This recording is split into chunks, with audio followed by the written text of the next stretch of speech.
আগামী 12ই ফেব্রুয়ারি নির্বাচনকে জনগণের জন্য বাংলাদেশের মালিকানা পুনরুদ্ধারের মাহেন্দ্র ক্ষণ হিসেবে অভিহিত করেছেন বাংলাদেশ জাতীয়তাবাদী দল বিএনপির চেয়ারম্যান তারেক রহমান। তিনি বলেন, জনগণের রাজনৈতিক ও অর্থনৈতিক ক্ষমতা নিশ্চিত করতে বিএনপি দৃঢ় প্রতিজ্ঞ। সোমবার জাতির উদ্দেশ্যে দেওয়া এক বিশেষ ভাষণে তিনি এসব কথা বলেন।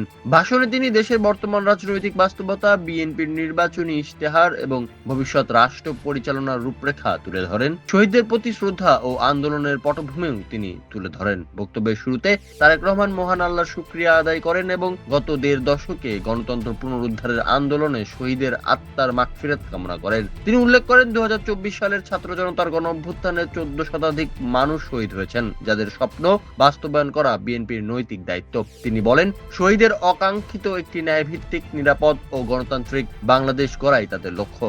১ কোটি কর্মসংস্থান ও বেকার ভাতা তরুণ সমাজকে সামনে রেখেই বড় ঘোষণায় তারেক রহমান বলেন, বিএনপি সরকার গঠন করলে আগামী ৫ বছরে দেশ ও বিদেশে ১ কোটি নতুন কর্মসংস্থান সৃষ্টির লক্ষ্যমাত্রা নির্ধারণ করা হয়েছে।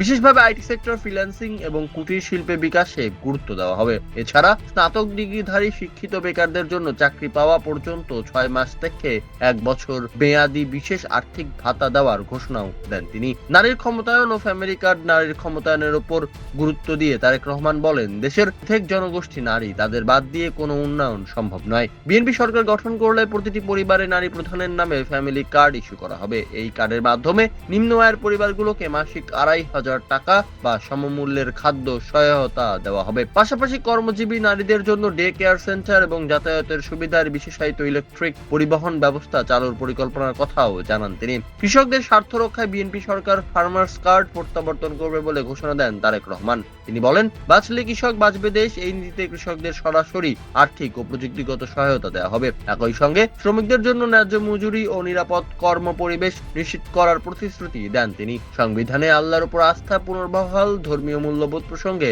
তারেক রহমান বলেন, শহীদ রাষ্ট্রপতি জিয়াউর রহমান সংবিধানের সর্বশক্তিমান আল্লাহর উপর পূর্ণ আস্থা ও বিশ্বাস অন্তর্ভুক্তি করেছিলেন, যা পরবর্তীতে বাদ দেওয়া হয়। বিএনপি ক্ষমতায় গেলে এটি পুনরায় সংবিধানে অন্তর্ভুক্ত করা হবে। এছাড়া ইমাম, খতিব ও মুয়াজ্জিনদের জন্য রাষ্ট্রীয় আর্থিক সম্মান নিশ্চিত করার কথাও জানান তিনি। প্রশাসন ও প্রবাসীদের জন্য পরিকল্পনা প্রশাসনকে দলীয় প্রভাবমুক্ত করার অঙ্গীকার করে তিনি বলেন, মেধা ও যোগ্যতার ভিত্তিতে নিয়োগ দেওয়া হবে এবং সরকারি কর্মকর্তা কর্মচারীদের জন্য নতুন পে স্কেল ঘোষণা করা হবে। প্রবাসীদের জন্য প্রবাসী কার্ড চালুর ঘোষণা দিয়ে তিনি বলেন, এর মাধ্যমে বিমানবন্দরে হয়রানি বন্ধ হবে এবং বিনিয়োগে বিশেষ সুবিধা মিলবে।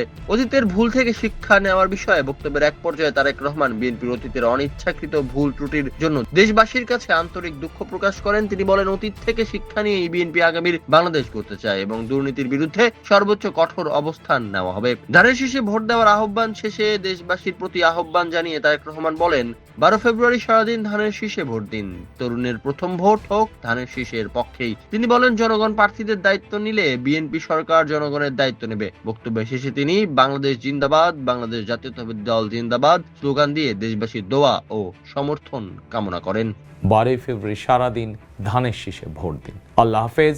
বাংলাদেশ জিন্দাবাদ, বাংলাদেশ জাতীয়তাবাদী দল জিন্দাবাদ। চলনবিল প্রবাহ, মা, মাটি, মানুষের কণ্ঠ।